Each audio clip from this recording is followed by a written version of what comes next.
The Fantasy Animation Podcast is a completely independent production.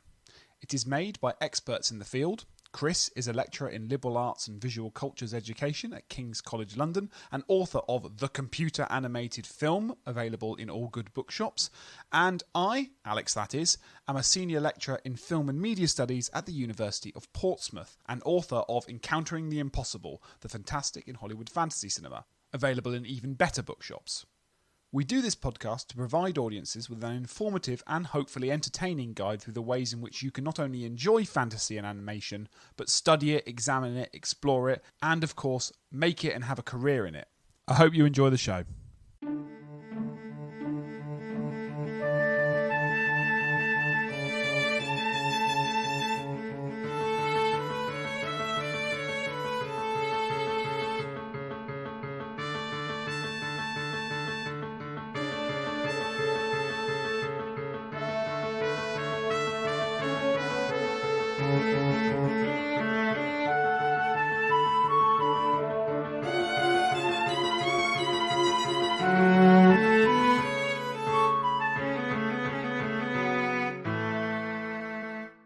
Hi everybody, welcome to the latest episode of the Fantasy Animation Podcast with me, Alex Sargent, and Chris Holliday, but he'll be here in just a minute. It's me on my own just for a second. I'm not going to be in the rest of the episode, so I thought I'd hog the limelight just for a few seconds. This episode is a little bit different to others.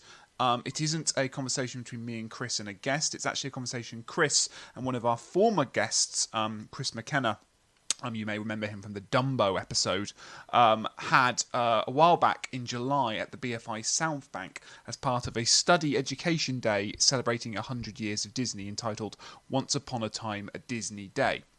Now, Chris, my Chris, and the other Chris were together on a panel discussing the relationship between Disney, technology and innovation. And what you're going to hear is that panel, because we managed to record it live at the time. So thanks to the BFI for facilitating that. So it was great to be in the room. I unfortunately couldn't be there because I was off doing my own stuff at the time. Research, business stuff, I promise, not play. Otherwise I'd have been there with bells on. But Chris held up the fort very well and probably did a much better job than I would have done and asked some really great questions to his guest, Chris McKenna, and they discussed more broadly than we did in the Dumbo episode the long history of Disney's track record with technology and the way in which technology plays out in the contemporary world. What you're going to hear is Chris Holliday, our Chris, do a little introduction. He'll give you a kind of very quick micro lecture on the history of technology in the Disney studio. So you're going to hear him in full academic mode. That's going to be a treat for us all. Normally he's just gassing on with me, but you're going to hear him he actually does know what he's talking about, everybody, it turns out. Then you're going to hear a conversation for about 20 minutes or so between the two Chris's, a little bit of back and forth, and then some audience questions. It was a live event, so there are some things on the podcast that don't come out quite so easily. There's mentions of clips that aren't in there for obvious reasons, and there's an audience Q&A at the end, and again, most of the questions come out well on the microphone, but there's a couple of little garbled sections, but I think there's enough for you to work out exactly what's going on. Otherwise, you'll have to get down and come to one of these next time we do one. I'm going to shut up now. I'm going to let you enjoy the episode. In fact, I will enjoy it with you. And I'll hand it over to Chris Holliday, our Chris, and Chris McKenna, our very special guest, in the BFI South Bank, recorded back in July of this year.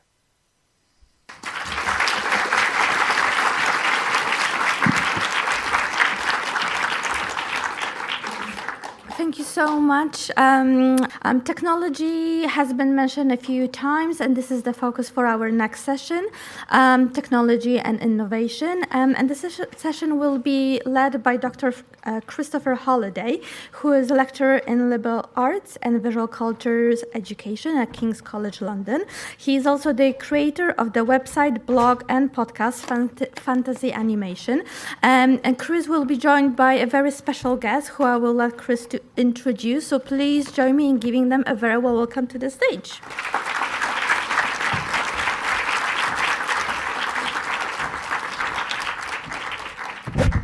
Great. Thank you. First of all, thank you everyone for coming, and thank you to Aga and her team for putting all of this this together. I'm sort of giving away the special guest by having his name on the screen. And apologies, there was a bit of kind of formatting with my PowerPoint, so hopefully it all kind of run smoothly. So welcome to this final session on craft. As Aga said, I'm Chris Holliday, and I teach just across the river at King's College London, so I teach animation and visual cultures. But I'm also here today in another capacity as the co-host of the Fantasy Animation podcast, which looks at the relationship, or the historical, cultural, aesthetic relationship between fantasy, storytelling, and the medium of animation. Now, normally I have a co-host for the podcast, but I'm flying solo today, or at least solo as a presenter. My special guest for this conversation is Chris McKenna, current head of creative operations at the visual effects studio Moving Picture Company. Now, he's worked on a host of Hollywood blockbusters and franchise films, including several of the live-action Disney remakes. I'm going to use the word live-action with quote marks, and we can perhaps talk about why I'm doing this. Including Jungle Book, Lion King, Dumbo, Lady and the Tramp, and the recent The Little Mermaid, where he worked as the head of layout and animation at MPC.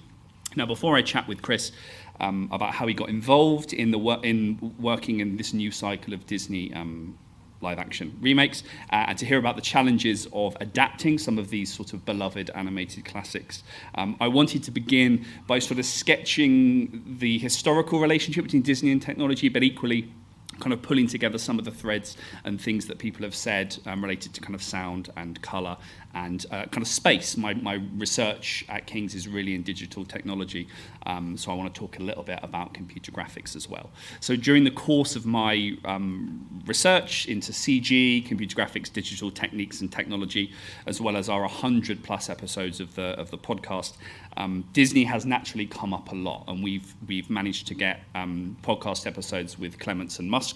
We talked about Atlantis, the Lost Empire with Gary Truesdale, and we talked to Tom Sito, who has been mentioned, who worked on a number of the kind of Disney second Renaissance films.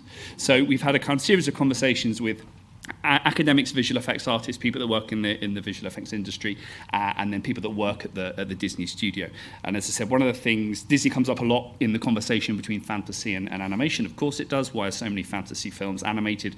Why are so many animated films fantasy, essentially?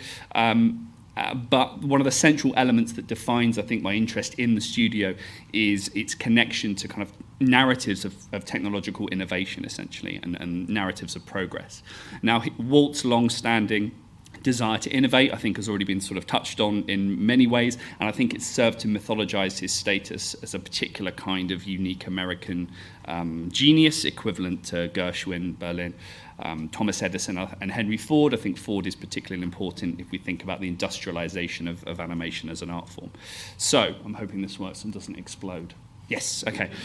So for scholar J.P. Tolott, who's written a book called The Mouse Machine, which is, the title of the book is both a reference to the industry of animation, but it's also a reference to Disney's relationship to technology. He says that investment in technology and technological culture has always represented a fundamental cornerstone of the Disney multimedia enterprise, including the company's sort of now tentacular reach since the 1950s, across television, radio, the internet, book and music publishing, theme parks, theatre, and the leisure industry. In fact, Tolott said that the studio has, quote, like no other American cultural institution, always been invested in the technological. Now, fast forward to 2023, and Walt's link to technology. So in response to Sam's question, what's the most recent hologram? It's probably this one. Walt's link to technology has been kind of dramatically and playfully realized in February of this year, when a ghostly digital hologram of the man made its debut posthumously as the virtual host of Disney 100, the exhibition at the Franklin Institute in Philadelphia. So the digital avatar greets guests live. There's going to be a lot of this, I think. Guests live as they begin their journey through the many gallery installations, artworks, props, audiovisual material, displays, these kinds of things, housed in the museum that honors 100 years of the Walt Disney Company. Now, the studio's animated features are, of course, central to this technological narrative of innovation, and have evolved, I think, the animated medium from the 30s and 40s through sophisticated and sort of influential technological developments. Animation is a technology of representation, like photography, but it has also included specific technological developments, often understood as in service of a particular kind of hyper-realist aesthetic or visual style. So as a result, Walt's desire to innovate and harness, I think, can be absolutely tallied to the emergence of animation as a viable economic industry in the US. He didn't invent animation, but he sort of solidified it as an industrial art form and sort of codified a particular kind of look and feel to the US American animated cartoon. Innovation was vital in the golden age. One of the reasons for innovation is aesthetic and economic, but it's also about product differentiation. So it kind of cuts across some of the studio specificities during this period of golden age animation. And a quick look at the Disney feature animation unit, some of the short films since the 30s, I think reveals particular kinds of moments that speak to this technological kind of culture. So first off, of course, is sound, and I'm hoping to kind of bring some of the discussions we've had together. In his book, his History of Disney, Demystifying Disney, Chris Pallant says the industrial aspects of Disney's sound productions is where Disney's contribution to the development of sound rests, not as an innovator, but as a producer.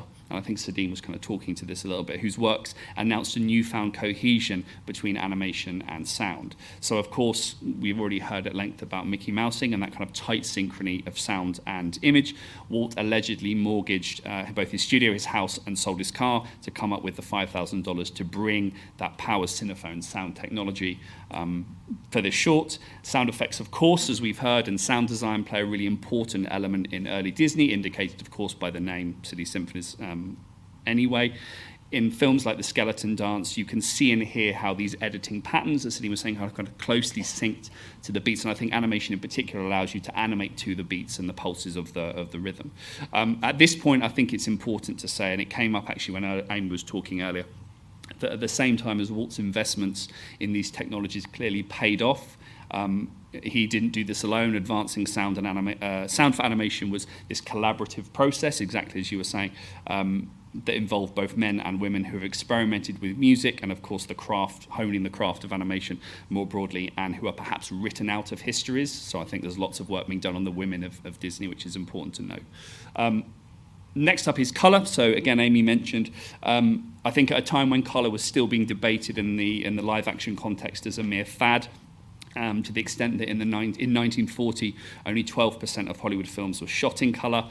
Over at Disney, as Amy suggested, inroads were really being made across the studio's short cartoons from 1932 onwards, beginning with Flowers and Trees, of course. These were cartoons widely heralded as shining lights for the application of Technicolor and the Technicolor process. It was Disney's films that were credited as really expressing the virtuosity of colour palettes and the craft of animation as a creative medium. Colour supported music and narrative as part of the illusion of life. Now here's a quote from Herbert Kalmer, who was the co-founder and president of the Technicolor Motion Picture Corporation, who said, finally, Walt Disney tried it as an experiment on one of his silly symphonies. The first attempt was the delightful Flowers and Trees, following which Disney contracted for a series. Now, I think the word experiment is really important. It's often, we think of maybe the silly symphonies as this chaotic period of trial and error before Disney came to Snow White. That's not the case. These are films that are wonderful in and of themselves, but I think that kind of chaotic writing of history is something that Disney is absolutely embedded in. For a time, Disney held the patent on Technicolor, as Amy said this morning, and an exclusive contract with Technicolor in the 30s. And Lewis Jacobs in the New York Times, writing in 1935, argued that Disney alone understands the problem of colour on the screen. So I guess one of the things to think about is the artistry that we've just heard Helen talking about, not forgetting the artistry within all of these technological processes, but Disney was considered this problem solver with regards to colour. Another important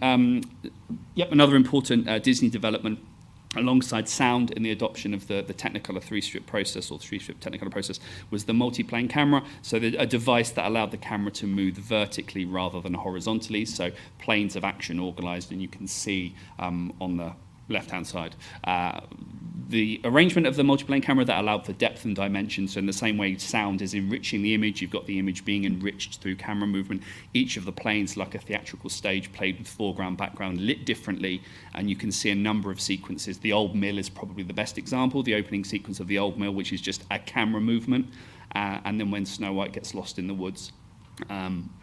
there's a good example of trees that are coming into your eye line, I think, through the achievements of the multiplane camera. So what we're essentially seeing is through each of these technological developments, and this is something I think we can talk about in relation to technology and realism.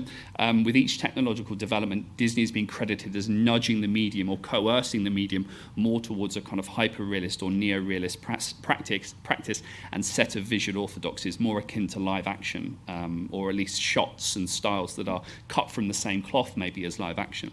This is part of the reason, and Sam mentioned Eisenstein earlier, this is part of the reason Eisenstein had a real resistance to Bambi.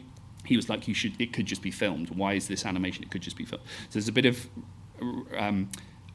the silly symphonies of this chaotic play of sound and image, this kind of plasmatic play of sound and image. Eisenstein was a bit resistant to Disney being moved towards this more realist practice. And technology is obviously part of that, if you compare it as well with the more anarchic possibilities of sound and image across Europe, so some of the visual music traditions coming particularly out of Germany, I think. Between 1930s and the 1980s, there are many other important, if I sit like that, I'm going to get cramp, I'll sit this way. Between the 1930s and the 1980s, there are many other important moments in Disney's technological trajectory. We've got cost-effective Xerox copying equipment in the 1960s used for 101 Dalmatians, which involved transferring drawings by the animators directly to animated cells without the need for inking processes. We've also got the computer animation production system, or CAPS process, which was developed in 1987 at trials at Walt Disney World and was first implemented at Disney in, I suppose, one of its most famous sequences, the final scene of The Little Mermaid. It's also used in Basil the Great Mouse Detective in the sort of chase in the cogs of Big Ben, and then Beauty and the Beast to digitally transfer hand-drawn images into a computer. The CAPS technology's other innovation, or more substantial innovation, I should say, was the simulation of camera movements afforded by the particular arrangement of digital cells. Now, this turn to the computer by Disney is particularly important. Digital technology is a defining note of the Disney second renaissance, both the industrial infrastructure, they're incorporating digital processes into their workflow as much as it is aesthetic with regards to the sequence from Beauty and the Beast that Helen showed. We've also got computer programs, so the innovation, and a lot of these innovations are being used for action sequences, I think, and musical sequences. I think we tend to think of the incorporation of digital processing as the wildebeest stampede. Oh, that is moving, good. The wildebeest stampede from The Lion King, but it was also used for the sequences for like Beauty and the Beast, so musical sequences. So the soft image crowd simulation for The Lion King, the crowd software system that could generate individual animated character templates and set the parameters of character movements for The Hunchback of Notre Dame, a very underrated and brilliant movie. CG Faux Plane, which created the environments and firework effects in Mulan. And finally, Disney's proprietary painting and rendering software system Deep Canvas, pioneered in Tarzan and then used in Treasure Planet and Brother Bear, a digital paint system that reinterpreted the concept of animated layout. Over the last 2 decades, so my research is interested in computer animated films. Over the last 2 decades, the Disney studios turned to feature-length computer animated film production, with Chicken Little in 2005 has perhaps represented the peak of its transition from pencil to pixel, or pencil to computer, I suppose. And films released since 2005 stand as these really important digital entries in Disney's feature animation unit, I should say. They are further examples as well of Disney's responsiveness to technological change and the studio's desire to sort of compete compete in an industry or a current state of play that is highly technological. And we've talked kind of in passing about kind of AI and the computer and actually the role that plays. These are very top-down ways of thinking about the computer. You can find a lot of these behind-the-scenes stuff on YouTube. Actually, you can find these things because Disney are telling you about how innovative they are. So one needs to understand that these are very top-down ways of technology in the way that it's framed. There are another set of digital live-action digital features that are important to discuss, which brings me to the part of the session that you're sort of really all here for. So as I said, I'm delighted to welcome Chris McKenna. So he is, as a reminder, the current head of creative operations at Moving Picture Company. The reason that he's sitting here is that he has worked on many of these live-action remakes. He was lead technical animator. We'll talk about this. He was lead technical animator on Tim Burton's reimagining of Dumbo, and Chris was very kindly a podcast guest as well on our episode on Dumbo, which was about 2 or 3 weeks ago, released about 2 or 3 weeks ago, before taking on the role of head of technical animation for The Lion King in 2019. He's also just come off duties, as I said, as head of layout and animation on The Little Mermaid. So thank you from one bearded Chris to another. Thank you. Not at all. Thank you. So, firstly, can you tell us how you got involved in working, I suppose, at MPC, but also kind of your move into these live-action films? Right, yeah, absolutely. So I'm very much on the front line of making these images that we're all seeing, which is why you probably can't believe that I'm 18 years old. And you're right not to believe that as well. So, yeah, I started as an artist right at the beginning of The Jungle Book, when it was first being imagined as something that possibly Disney could do within the new technology. And then worked as an artist on that, worked my way through different stages within that film, moved up towards like a senior animator or technical animation artist. Just to explain that very quickly, so animation obviously do the performance, and technical animation is not something that's really known of so much. So it's more known as, I guess, creature effects within the industry. But there's a saying within the department, which hopefully I'm not going to insult any animators here in the room, but it's basically animation make the performance and then tech anim make it look good.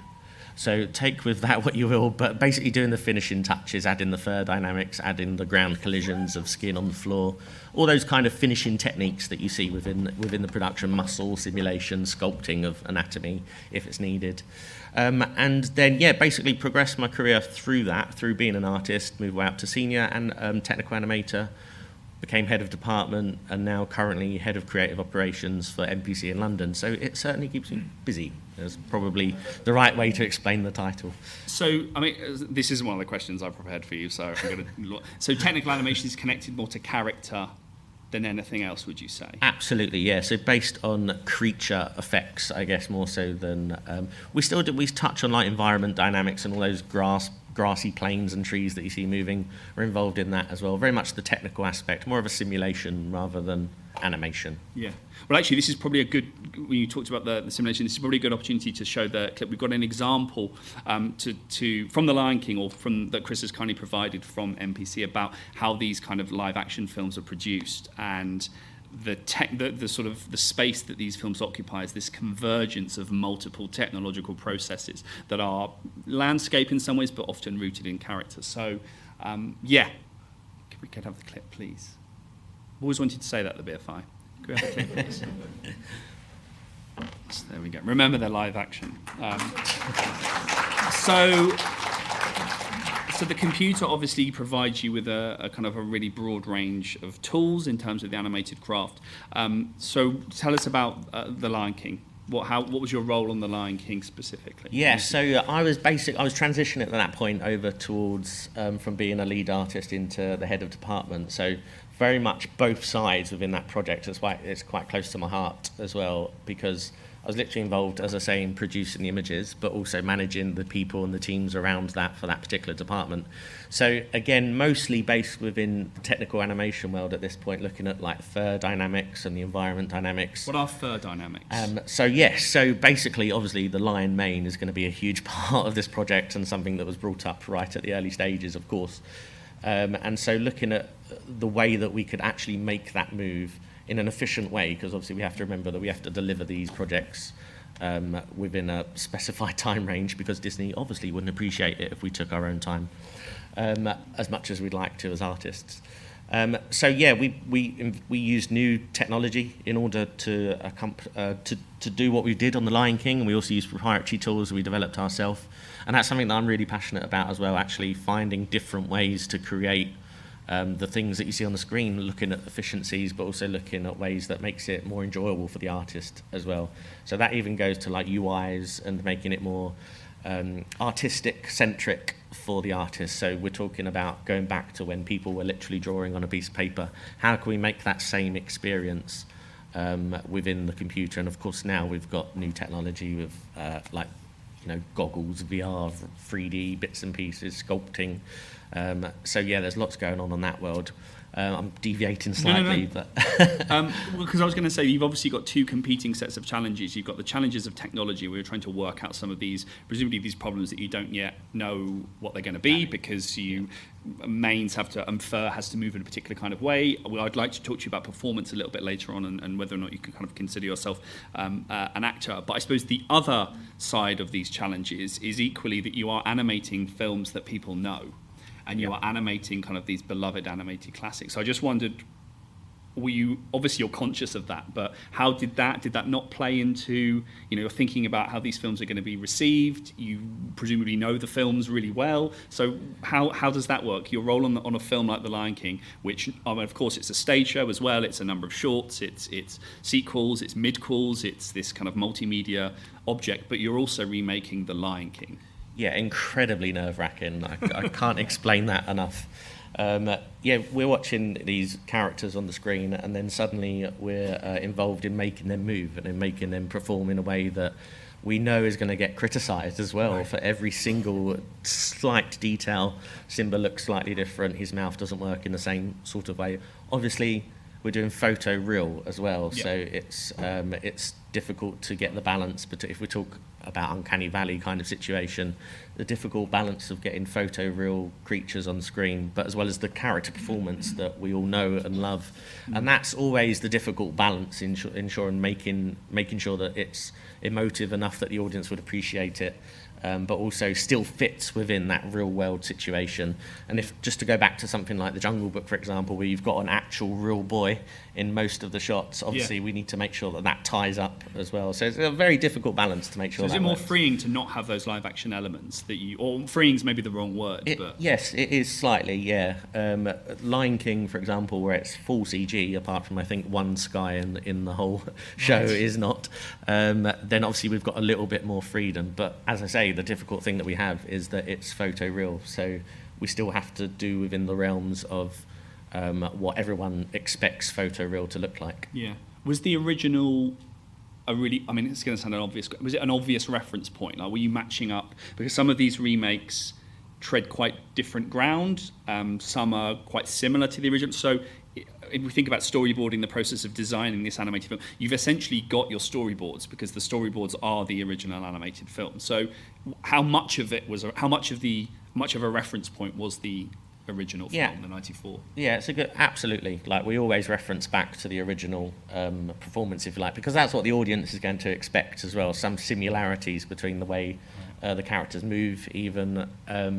But I think it was something insane, like about 200 hours of reference was shot for this, and we was visiting zoos to try and take, obviously live action reference, if you like.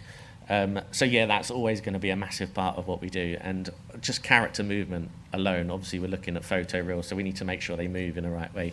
And I'm sure you watching any of these films these days, you'll notice the slight way that a tiger doesn't actually walk like that, or a giraffe's neck doesn't quite bend in that way. So you have to be particularly pedantic to make sure that it basically covers the needs of us knowing photoreal situations, but also the emotive characters to get across a story effectively.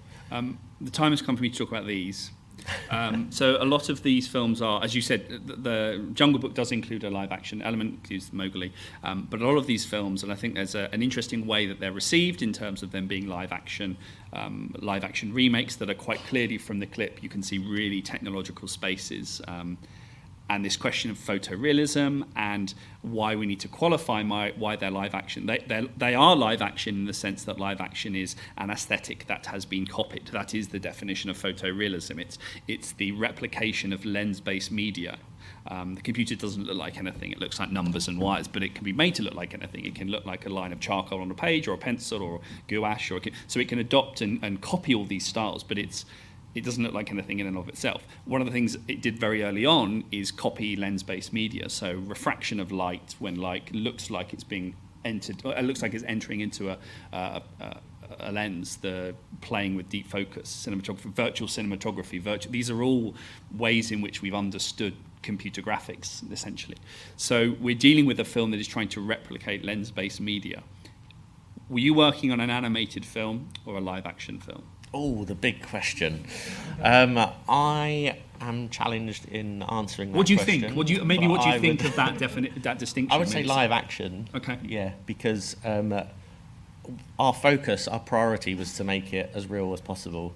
And if we talk about animation, we're talking about exaggerating real life so much. So I would go more down the route of live action. Obviously, a very hot topic, and you know. No, it's just really interesting when you see a clip like that is really going through some of the processes, and the outcome is. I agree. It is a live action film because it's adopting live action as an aesthetic. It's just a different way of thinking about live action photography. Absolutely, yeah, and also because there's so much new technology evolving, and we're talking about motion capture, VR, the game engine stuff that's obviously happening a lot now. Maybe the definition just isn't there as well just yet as we evolve the process and look at new technologies.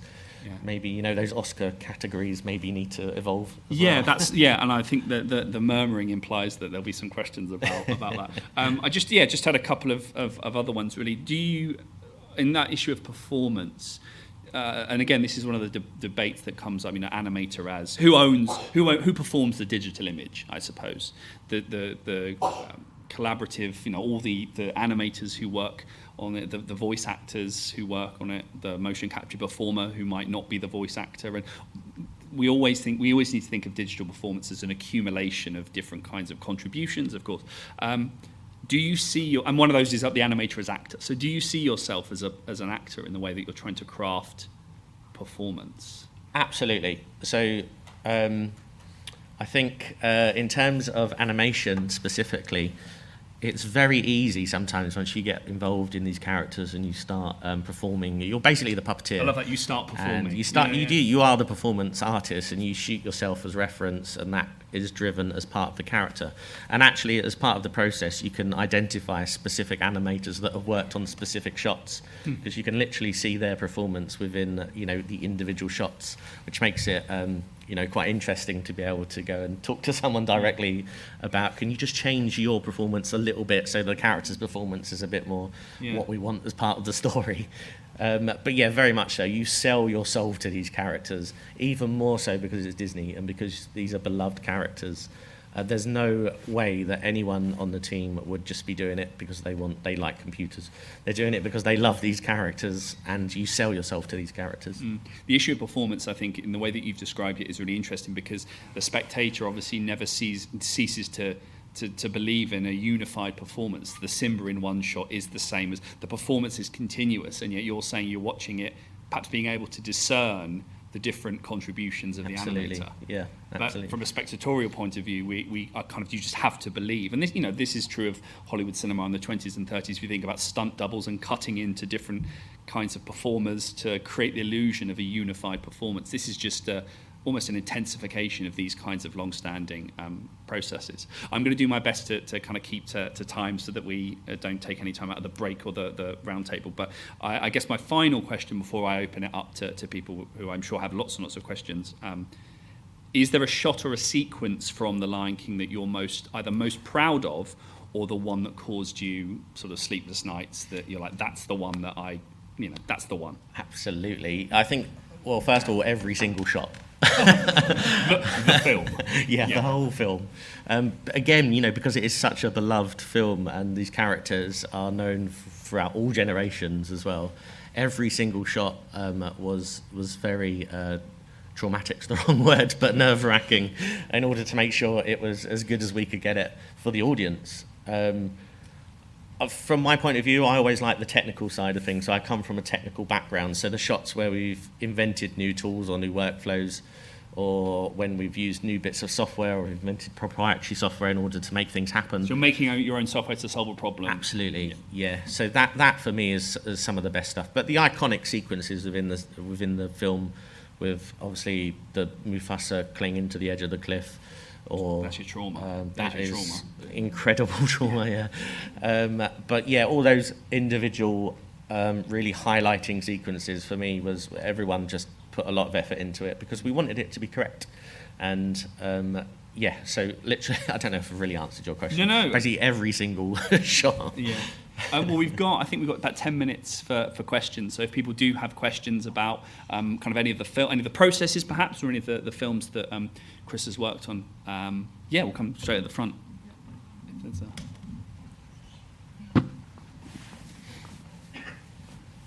By the way, just whilst we're waiting for the microphone, I think someone in the front row said about the detail in I'm sorry, I'm not sure who it was, but that's such an important thing for us now because the audience these days have learned how to watch these kind of films. Right? If we hark back to, no longer have we got audiences, the myth of audiences running out of the cinema because a train is approaching the screen, or Charlie Chaplin pointing at an item before he approaches it in order to tell the audience or to teach the audience how to look at something. Now we know how to watch these films, so all those small nuances and small details has become such an important part of what we do. And it's that's why we're literally still frame by frame. If we look back at obviously the original animation. Anyway, sorry, I'm taking over time, but yeah, please. So thank you firstly for a really interesting conversation and for coming along. On the point of animator as actor, obviously that's an idea that goes way back to the 1930s. And so I was wondering, Chris, do you feel that obviously, there are lots of differences technologically, but fundamentally, do you feel you're in the same tradition as those 1930s Disney animators, or is there some kind of meaningful difference? And if so, what is that difference? Absolutely, great question. So I think we are continually trying to add the artistic interaction back into using computers, like what I mentioned earlier about UI is changing and all that sort of thing. So very much still the puppeteer, still the performance of these characters is the vital point. And because, let's face it, animators want to animate. They don't want to have a crash and then have to turn the computer on and off again in order to make it work. And believe me, that's what our software department says as a auto tagline. Have you tried turning it off and back on again? It still works, trust me. So yeah, very much so. And we're always striving to make it much more artistic-centric rather than just technological errors, effectively. So yeah, does that answer your? Yeah. Is that cool? Cool. It is interesting that obviously in terms of the style, the level of expression, I know this is sort of a polarising debate. It is very different, but it's interesting you still got the performances there. Absolutely, yeah, and that's important. Otherwise, we could use coders to make these films. We're using artists to develop these characters, and that's what's important for us.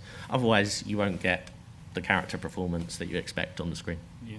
I suppose just to kind of jump in, each of these kind of technological moments, you could say, within this historical Disney narrative, well, not even Disney narrative, animation narrative, but you could also broaden out cultural narrative, signals the end of the human. You have the same debates in the early 2000s around motion capture and the synthespian and particular kinds of cyber stars and avatars.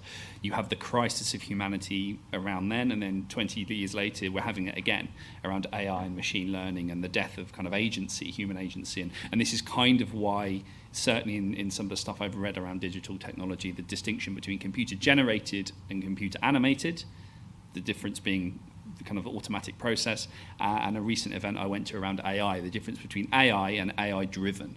There's a lot of people still working. We still need the human. This isn't yet a crisis of humanity. But it's interesting how these narratives repeat during the course of animation history, I would say. Other questions? Yes, Sazine. So I've got a question about, since you recreated the original film in a live action way, I wonder how was the music side of things, of recreating the soundtrack again. Did you have to obviously bring back same composers, and they had to do something slightly different than the original film? And obviously, since the relationship between animators and musicians, like in the 1930s and 60s, was very like a collaborative relationship. So I wonder, how was it like in these films, and how was it like to recreate the original music? Yeah, good question. And absolutely, the music's fundamental, right? Because it's the 50% of what we know in terms of making these projects. So, of course, we reference the original composition, as well as trying to put our own flavour on top of that. In terms of animation as well, they are obviously listening to both. Not at the same time, that'd be ridiculous. But that is their reference point as well, and the performance that they get from the characters based on the original composition also is reflected in the way that they respond to the original composition, which we've got in our modern day films, basically. So yeah, a huge influence in terms of the actual performance itself as well. Yeah, and we do that for every project. Yeah, we always bring back our original as much as possible, of course, even just to talk to them, even to get their flavour, to get their understanding of why they wrote certain things in certain ways. Because, as I say, every little tiny detail influences the performance. So, yeah, in any way that we can do that and understand the character more, we will do that 100%. Yeah. Great. Any questions? Yeah, chap in the blue, I think, yeah. Oh, behind you. Yeah.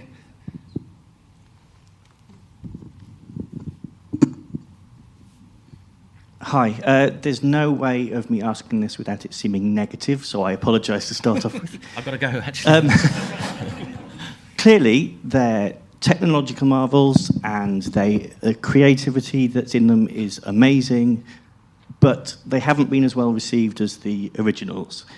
Do you think that there's an argument that the more realistic you make these, the magic and the sort of fantasy element of it is removed such that they're not as engaging for the audience? Very good question, and I'm sure that's rattling through the brains of everyone as well. And I would agree with you. I mean, we are still early days within the visual effects industry, let alone the way that we are producing these films. So there's a lot of responsibility to make sure that we deliver what we want based on the original film of the Disney Lion King, for example, and then looking at this one. But yes, we can't do complete over-characterized characters in a photo-real world, which is difficult for us as performers because we have to dial it down quite a lot to match nature, which is why reference is so important as well, to make sure that we're surrounding ourselves with reference the whole time. In terms of losing the magic, yeah, I think actually it's not the same. We're not trying to recreate those cartoon characters that we have previously. We're doing our own style, our own flavour of. I say we, obviously we're driven by Disney, but we're putting our own make on it. It's a retelling of the original story, which is why we can slightly move away from having to try and absolutely represent the original magic that we're calling it from the original. Having said that, I'm super proud of Lion King in terms of what we have delivered. It's almost one of those projects. I remember when we first watched it in the screening, it's something that you could almost pause on any frame and you can get a print out and you could print it out and hang it on your wall. Every single shot is like a show reel. We're all super proud of, we've got muscle technology in there, we've got skin sliding, fur dynamics, the characters themselves, being able to constrain ourselves within real world, but also making sure that they're doing the dialogue correctly. Obviously, lions don't actually talk, or like us, so we have to make their faces move in a way that would represent a style that we would use if we were to kind of humanize them a little bit more, and to get the dialogue across, and all of the roller coaster of emotions that are involved in that. So I'm probably wandering a little bit away from your question, but I think fundamentally it's a retelling of the story. It's not basically trying to represent exactly the magic of the original. We've got time for one last question. Yeah, you had Janet in the green. Hi, yeah, firstly, thanks for the talk. It was really good. Nice to hear things on the technical side. I'm kind of curious just on that technical side, actually, with the technology that's driving all this animation. Does it feel like there's a ceiling in sight? Because it looks pretty realistic already. I know you've talked about, muscle technology, fur technology, and things like that. I'm just kind of thinking, wow, it looks pretty realistic already. What does it look like in 5 years, 10 years, that kind of thing? Yeah, great question. So absolutely, when you're working on the project, you're developing all these new technologies and using new stuff that's in the industry, not just within our studio. And you think, yeah, that's it. And then suddenly a small project comes along and they want to do something in a different way and you have to create something once again. So every single project that we work on has to have something new, which sounds implausible, incredible, because you'd think we'd done it all, basically, at this point. All of the projects that we'd worked on, Game of Thrones, Harry Potter's, all of these sort of things, you'd think we've covered almost every type of character. But it's not true. The technology advances. Obviously, it runs in parallel with us trying to be more efficient. as well. We need to produce these within business constraints, etc. And now, like I mentioned earlier, we're looking at Unreal technology, this game engine stuff. It's all like such a massive buzzword within the industry right now, and it's pretty game-changing, ironically. So it's something. There's always something new in every single project that we do.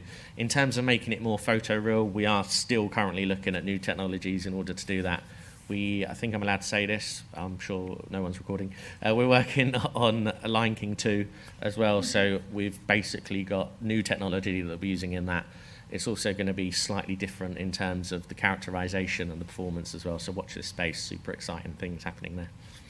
That was a perfect place to end. I guess I'll hand over to Agatha. Thank you for joining me.